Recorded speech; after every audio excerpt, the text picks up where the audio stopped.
Trading जब आप करते हो ना तो लिटरली तीन चीज़ों का अगर आप ख्याल रख लो ना तो आपकी अच्छी ट्रेडिंग हो जाएगी और बुरी ट्रेड से आप बच जाओगे। और वो तीन चीज़ें क्या हैं कि किसी भी मार्केट के प्राइस चार्ट पे जब आप जाते हो ना तो सबसे पहले उसका कॉन्टेक्स्ट देख लिया करो कि यहाँ पे बुलिश डोमिनेंस है या फिर बेरिश डोमिनेंस, यानी उस मार्केट में काम करने वाले ट्रेडर्स, इन्वेस्टर्स, मार्केट पार्टिसिपेंट्स की आउटलुक उस मार्केट पे पॉजिटिव है या नेगेटिव, और वो आपको प्राइस एक्शन के ज़रिए पता लग जाता है। यानी मार्केट के ट्रेंड को आप देख लेते हो कि ये बेरिश मार्केट है, ये बुलिश मार्केट है। सबसे पहला काम ये आपने करना होता है, किसी भी मार्केट में आप काम कर रहे हो, आप फॉरेक्स की कोई मार्केट है, क्रिप्टो की कोई है, स्टॉक इंडेक्स कर रहे हो, कमोडिटीज़। दूसरी फिर ये चीज़ होती है कि जब आपने अपने डायरेक्शनल बायस को सेट कर लिया है ना, यानी अगर आप स्विंग ट्रेडिंग कर रहे हो तो ये डायरेक्शनल बायस आपका लेट से पूरे पूरे हफ्ते का सेट होता है, एक ही दफ़ा वीकेंड पे कर लो। इंट्रा कर रहे हो, इंट्राडे, तो डेली बेसिस पे सुबह उठ के मॉर्निंग में प्राइस चार्ट्स को ओपन करके शॉर्टर टाइम फ्रेम्स के ऊपर आप सेट कर। दूसरा फिर ये होता है कि लेट से अगर आपने देखा और आप इस मार्केट में बायर हो, बुलिश है ये मार्केट, तो फिर उन लेवल्स और एरियाज़ और कीमतों को हाईलाइट आप कर लो कि जिन लेवल्स और एरियाज़ और कीमतों से पॉसिबल बाइंग हो सकती है इस मार्केट में। अच्छा, तीसरी चीज़ फिर ये करनी है कि जब प्राइसेस उन लेवल्स और एरियाज़ के ऊपर आएँ तो वहाँ पे कैंडल्स की मुख्तलिफ़ शक्लों में से चंद कैंडल्स की शक्लों को सीख लो कि भाई लेट सपोज, अब वैसे तो सैकड़ों कैंडल्स की शक्लें हैं जो कीमतों के, प्राइसेस के किसी एक डायरेक्शन में जाने का क्लू दे रही होती है, लेकिन अब हम इतनी ज़्यादा प्राइस एक्शन सेटअप सिग्नल्स यानी कैंडल्स की शक्लों को तो मास्टर नहीं कर सकते, क्योंकि डिफरेंट मार्केट कंडीशंस में एक क्या पर्टिकुलर कैंडल की शक्ल को बार बार ट्रेड हमने करना होता है, एनालाइज करना होता है। तो फिर क्या होता है कि 3-4 सेटअप सिग्नल्स, दैट्स इट, उनको रख लो। ये तीन चीज़ें अगर आप इसकी प्रैक्टिस अगर आपको हो जाती है ना तो क्या होगा कि समटाइम्स ये तीनों बॉक्सेस टिक होने के बाद ट्रेड मिल जाएगी, समटाइम्स इन तीनों में से किसी एक के ना टिक होने पे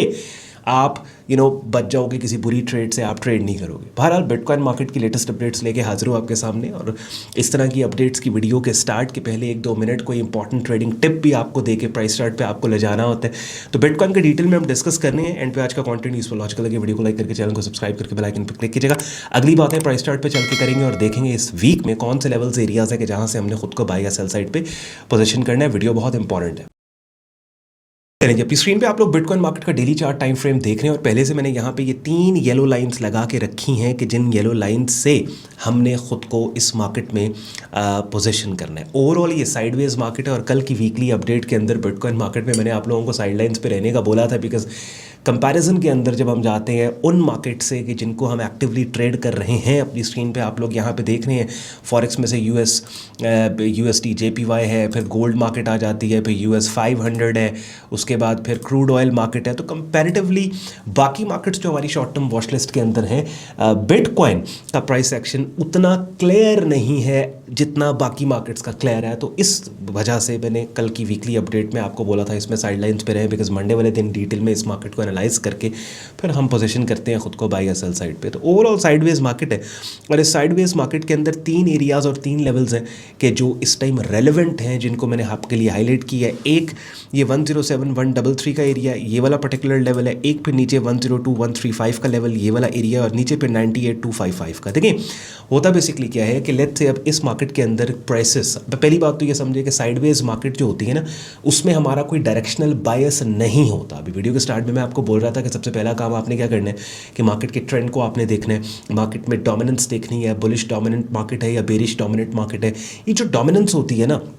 ये हमें स्ट्रॉन्ग ट्रेंडिंग मार्केट्स में नज़र आती है। जैसे मिसाल के तौर पे मैं अगर USD JPY मार्केट के प्राइस चार्ट पे, फॉरेक्स मार्केट है प्राइस चार्ट पे जाऊँ और मैं लेफ्ट से राइट आपने प्राइस चार्ट अगर आपको दिखाऊँ और मैं आपसे पूछूँ कि भाई मुझे ये बताओ इस मार्केट के अंदर पिछले 1-2 महीने का डेटा उठा के हम देखें तो ये मार्केट बुलिश है या बेरिश है। एक बच्चा भी बोलेगा कि भाई ये मार्केट बुलिश है, ये बुलिश डोमिनेंट मार्केट है। Gold market daily chart time frame में अगर आपको दिखाऊँ लेफ्ट से राइट आपको बोलूँ भाई ये मार्केट बुलिश है बेरिश है, आप बोलोगे ये मार्केट बुलिश मार्केट है। US 500 अगर मैं आपको दिखाऊँ, आपको मैं पूछूँ आपसे बुलिश बेरिश, आप कहोगे ये मार्केट बुलिश मार्केट है। ऑयल मार्केट अगर पिछले 1 से 2 महीने का डेटा आपको दिखाऊं लेफ्ट से राइट प्राइस चार्ट पे आप लोग गिरती हुई कीमतें देख रहे हैं, आप कहेंगे ये बेरिश मार्केट। साइडवेज मार्केट जो होती है ना जैसे बिटकॉइन, इसकी कोई डोमिनेंट डायरेक्शनल अप्रोच नहीं होती क्योंकि ये साइडवेज है। साइडवेज का मतलब ही ये है कि लेट्स से ये एक बैंड है आपके पास और इस बैंड की अपर एक्सट्रीम रेजिस्टेंस है, लोअर एक्सट्रीम सपोर्ट है, और सपोर्ट से मार्केट रेजिस्टेंस पे जा रही है, रेजिस्टेंस से सपोर्ट, सपोर्ट से रेजिस्टेंस, यानी प्राइस चार्ट के ऊपर मार्केट ऐसे ट्रेड हो रही है, ऐसे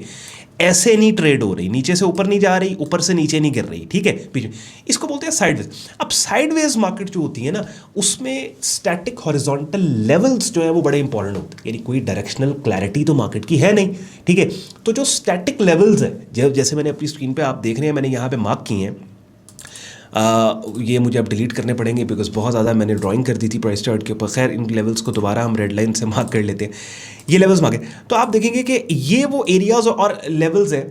कि जहाँ से recently with in this sideways environment prices upside के ऊपर गई, ठीक है। और इस वक्त ये रेलिवेंट इसलिए है because prices in support levels के पास ट्रेड हो रही है। लेट्स सपोज अगर इस साइडवेज मार्केट के अंदर ये एक स्विंग रेजिस्टेंस एरिया और प्राइस लेट्स से यहाँ पे 116 पे ट्रेड हो रही होती तो फिर हमारे लिए ये रेलिवेंट एरिया था, यानी कि जो रेंज बाउंड या साइडवेज मार्केट होती है ना, उसके ऊपर हमारी कोई डोमिनेंट डायरेक्शनल अप्रोच या बायस नहीं सेट होता, बल्कि हम लेवल्स के ऊपर काम कर रहे होते हैं, ठीक है। अब दो तरह के ट्रेडिंग स्टाइल्स हैं, या तो आप रेंज साइडवेज मार्केट को एक ट्रेडर ट्रेड करता है, या एक ट्रेंड को ट्रेडर है जो ट्रेंडिंग मार्केट्स को ट्रेड। अब लेट्स सपोज एक ट्रेडर है वो ट्रेंडिंग मार्केट्स को ट्रेड करता है, तो पहली बात है, जब तक बिटकॉइन मार्केट वापस एक डोमिनेंट ट्रेंडिंग मूव नहीं बनाता तब तक वो बिटकॉइन को देखेगा ही नहीं, बिटकॉइन में वो काम ही नहीं करेगा।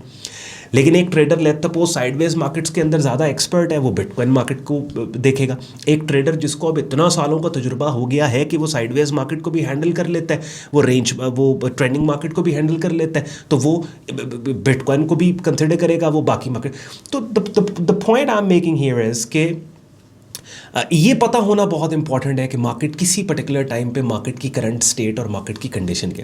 तो लेवल्स बड़े इंपॉर्टेंट होते हैं। और इस वक्त सपोर्ट एरिया के पास ये 3 लेवल्स है 107। आई होप आप इस प्राइस चार्ट का स्क्रीनशॉट लेके रख के नहीं लेवल्स को अपने चार्ट्स के ऊपर मार्क करके अभी जो सिनेरियोज हम बिल्ड करेंगे उनको नोट्स बना के उनके जब भी प्राइसेस इन लेवल्स के ऊपर आके प्राइस एक्शन जो भी बिहेवियर यहाँ पे होगा आप एक्ट करोगे। तो ये वो लेवल्स हैं जहाँ पे लेट्स सपोज कोई हमें बाइंग सिग्नल अगर मिलता है तो हम बाय कर सकते हैं, ठीक हो गया। फिर दूसरी बात ये होती है कि हर मार्केट के अंदर लेट्स सपोज अगर आपने बाय करना है ना, तो आपने सपोर्ट एरियाज को मार्क कर लिया, फिर कोई ना कोई एक ऐसा बाय साइड पे सपोर्ट एरिया होगा कि जिस सपोर्ट एरिया से कीमतों के नीचे निकल जाने के बाद the whole idea of buying into that market will be nullified, फिर you are no more buyer in this market. तो वो लेवल शॉर्ट टर्म में बिटकॉइन के लिए 98,000 का, यानी जब तक $98,000 से मार्केट ऊपर है, जो भी $98,000 के रास्ते में सपोर्ट लेवल आता है, उस सपोर्ट लेवल पे कैंडल की वो शक्लें जो कीमतों के अपसाइड पे बुलिश साइड पे जाने का क्लू दें, यानी बाइंग सेटअप सिग्नल्स, उनके आने के ऊपर हम यहाँ पे बाय करेंगे। ये बातें कर रहा हूँ ना मैं, ये प्योर प्राइस एक्शन की गुफ्तगू है, ये प्योर प्राइस एक्शन की बातें हैं। वीडियो के एंड पे मैं बताता हूँ कि ये मैंने बात क्यों की, मेरा मकसद क्या है। बहरहाल, तो अपसाइड के ऊपर रेजिस्टेंस एरियाज हमारे पास जो है, जैसे ये वाला इस टाइम पे मोस्ट रेलेवेंट रेजिस्टेंस 116 का है। जब मैं वीडियो रिकॉर्ड कर रहा हूँ प्राइस 116 से काफ़ी नीचे 107 पे चल रही है, तो आई थिंक ये वाली जो एरियाज है 107 337 का ऑलरेडी सपोर्ट एरिया के पास है। बाय द टाइम आपको वीडियो मिलेगी, हम ना शो के उस वक्त प्राइस एक्शन क्या डेवलप होगा, लेकिन सपोर्ट एरियाज आपने नोट कर लिया। और कैंडल्स की वो शक्लें जिनको हम as a setup signal consider करते हैं, वो अपनी स्क्रीन पे आप लोग मेरा यूट्यूब चैनल देख रहे हैं, प्लेलिस्ट की टैब में आप जाओगे तो यहाँ पे ट्रेडिंग कोड्स के नाम से प्लेलिस्ट पड़ी है, 75 वीडियोस पड़ी है, और इन वीडियोस के अंदर बाकायदा वो कैंडलस्टिक सेटअप सिग्नल्स जिनको हम कंसिडर करते हैं एज अ सिग्नल,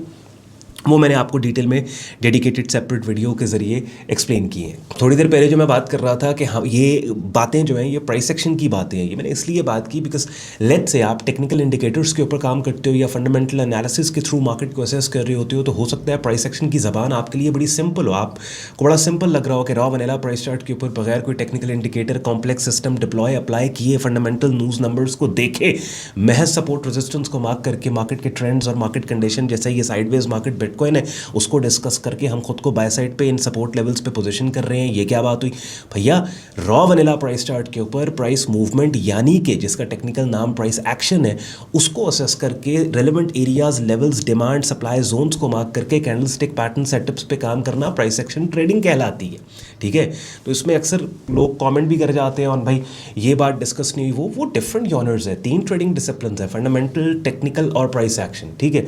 तो आप अगर फंडामेंटल एनालिसिस के थ्रू ट्रेडिंग करते हो, there are many amazing fundamental traders, there are many amazing technical traders जो इंडिकेटर्स यूज़ करते हैं। हम वो नहीं करते, हम प्राइस एक्शन ट्रेडिंग करते हैं और स्विंग ट्रेडिंग करते हैं। डेली चार्ट टाइम फ्रेम हमारा एंकर चार्ट टाइम फ्रेम है और शॉर्टर टाइम फ्रेम्स पे हम जाते हैं, max 4 hourly chart time frame के ऊपर। बहरहाल, वीडियो के डिस्क्रिप्शन में सारे यूजफुल लिंक्स दिए हैं। प्रोफेशनल कोचिंग अगर आपको चाहिए तो हमारी प्रीमियम कम्युनिटी है जिसका आप हिस्सा बन के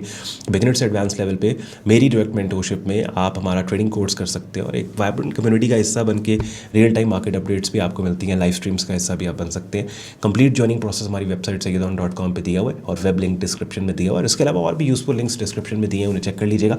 वीडियो पसंद आई हो लाइक करके चैनल को सब्सक्राइब करके बेल आइकन पर क्लिक कीजिएगा। ख्याल रखिए अपना, मुझे इजाज़त दें, बाय बाय।